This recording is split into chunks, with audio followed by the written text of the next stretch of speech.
It's Queen Miss Maxwell. Just kidding.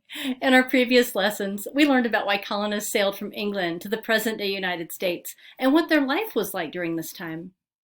Once colonies were established in this new land, England's King George III began making colonists buy goods only from the British and to pay taxes on those things.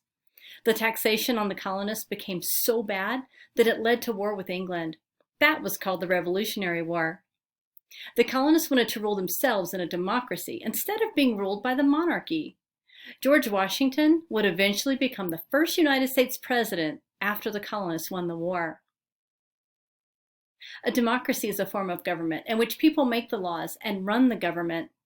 People elect their leaders and have a say in the making of laws along with the government. All citizens are treated equally. A monarch has a king, queen, emperor, or empress. They hold that title for life, and when they die, their children become king or queen. The monarch makes all of the laws and decisions for the people. Citizens are not treated equally. In today's lesson, we'll be learning about two leaders, George Washington, our first president, and King George III, the monarch of England. Before going to the next slide, take a moment to look at the differences between a democracy and a monarchy. Right over there.